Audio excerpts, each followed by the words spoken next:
everybody. Good afternoon, sir. How are you? We are fine, and you? Alhamdulillah, I am fine also. Sit down, please. Today we are going to learn about the structure of degree. আজকে আমরা ডিগ্রির যে আলোচনা, এর পূর্বে ক্লাসে আমরা ডিগ্রির যে প্রাথমিক বিষয় সেটা আমরা আলোচনা করছিলাম, তাই না? এর পূর্বের ক্লাসে আমরা কি আলোচনা করছি?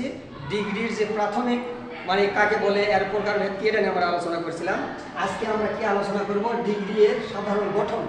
সাধারণ গঠন, ডিগ্রির বিশেষ গঠন আছে। আজকে আমাদের আলোচনার বিষয় হচ্ছে যে জেনারেল স্ট্রাকচার, একটা ডিগ্রি যে এটা সাধারণ যে গঠন, সেই গঠনটা নিয়ে আমরা আলোচনা করব। তোমরা সবাই মনোযোগ দাও, এখানে দেখো বোর্ডের দিকে। এখানে প্রথমে লেখা আছে কি?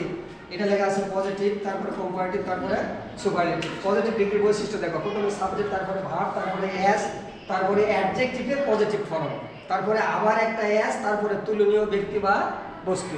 দেখো পজিটিভের গঠনটা কি? প্রথমে সাবজেক্ট, তারপরে ভার্ব, তারপরে এস, তারপরে অ্যাডজেক্টিভের পজিটিভ ফর্ম, তারপরে আবার একটা এস, তারপরে তুলনীয় ব্যক্তি বা বস্তু, মানে কার সঙ্গে তুলনা করা হচ্ছে, এটা পজিটিভ ডিগ্রির গঠন। তারপরে দেখো কম্পারেটিভ, প্রথমে সাবজেক্ট, তারপরে ভার্ব, তারপরে অ্যাডজেক্টিভের কম্পারেটিভ রূপ, তারপরে দেখো একটা দেন বসবে, দেন বসার পর তুলনীয় ব্যক্তি বা বস্তু, কার সঙ্গে আমরা তুলনা করতেছি, ঠিক আছে? পরেরটা দেখো সুপারলেটিভ। সুপারলেটিভের গঠন হচ্ছে কি? প্রথমে সাবজেক্ট, তারপরে ভার্ব, তারপরে দা সহ অ্যাডজেক্টিভের সুপারলেটিভ ফর্ম। তাহলে একটা অ্যাডজেক্টিভের তিনটা ফর্ম থাকে, পজিটিভ, কম্পারেটিভ, সুপারলেটিভ। আমরা সাধারণত জানি যে অ্যাডজেক্টিভের সাধারণ রূপ যেটা সেটা পজিটিভ, তাই না? এর পূর্বের ক্লাসে আমরা শিখছি। আর ইয়ার অথবা মোড থাকলে সেটা কম্পারেটিভ, আর ইএসটি অথবা মোডস থাকলে সেটা সুপারলেটিভ। দেখো আমরা উদাহরণগুলো লক্ষ্য করবো এখানে। প্রথমে সাবজেক্ট, তাই না? এই যে দেখো, he is as good as করিম।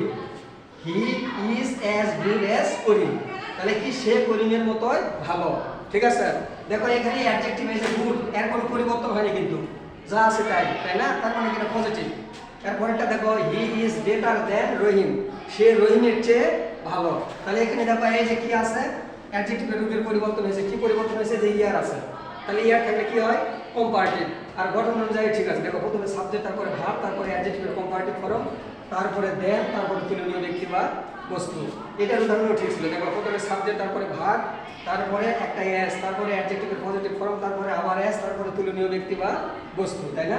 এরপরেরটা দেখো সুপারলেটিভ। সুপারলেটিভ গঠন কি ছিল? প্রথমে সাবজেক্ট, তারপরে ভার্ব, তারপর দা সহ অ্যাডজেক্টিভের সুপারলেটিভ ফর্ম। এখানে দেখো সাবজেক্ট কি? হি না, তারপরে ভার্ব কি? ইজ, তারপরে এটা কি? অ্যাডজেক্টিভের superlative form, good, better, best. এই যে বেস্ট, এই যে ইএসটি আছে, ঠিক আছে না? তারপরে দেখো এই যে দা সহ, আমরা যখন সুপারলেটিভ ডিগ্রি করবো তখন অ্যাডজেক্টিভের পূর্বে সবসময় দা বলবে না, খেয়াল করবে। তাহলে এখানে আমাদের গঠন যেটা ছিল সেই গঠন অনুযায়ী এখানে উদাহরণগুলো তোমরা লক্ষ্য করবে, ঠিক আছে? গঠন অনুসারে এখানে উদাহরণ লেখা আছে। আবারও দেখো আমি বলতেছি, সব জায়গায় এক। দেখো এখানেও সাবজেক্ট, এখানেও সাবজেক্ট, এখানেও সাবজেক্ট, পজিটিভও সাবজেক্ট, কম্পারেটিভও সাবজেক্ট, সুপারলেটিভও সাবজেক্ট। এখানেও ভার্ব, পজিটিভও ভার্ব, কম্পারেটিভও ভার্ব, সুপারলেটিভও ভার্ব। এখন এই জায়গাতে পরিবর্তন অ্যাডজেক্টিভ, যখন আমরা পজিটিভ করবো তখন অ্যাডজেক্টিভের সাধারণ রূপ, ঠিক আছে? আর যখন আমরা কম্পারেটিভ করবো তখন অ্যাডজেক্টিভের কম্পারেটিভ রূপ, ঠিক আছে? আর যখন আমরা সুপারলেটিভ করবো তখন অ্যাডজেক্টিভের সুপারলেটিভ রূপ। তার মানে কি? একটা অ্যাডজেক্টিভের তিনটা রূপ থাকে। এর পূর্বে ক্লাসে যে আমরা স্মল লিখছিলাম না, small, smaller, smallest, good, better, best, beautiful, more beautiful, most beautiful, ঠিক আছে? তো তোমরা এই গঠনগুলো, বিশেষ করে এটা সাধারণ গঠন, এটা ব্যতিক্রম গঠন আছে, আমরা পরবর্তী ক্লাসে আলোচনা করবো, ঠিক আছে? এটা সাধারণ গঠন। অ্যাডজেক্টিভের যে তিনটা প্রকার আছে, পজিটিভ, কম্পারেটিভ, সুপারলেটিভ, এগুলো সাধারণ যে গঠন, সেই গঠনটা আমরা আজকে শিখলাম। তো ঠিক আছে, dear learner, I hope that today's topic is clear to you.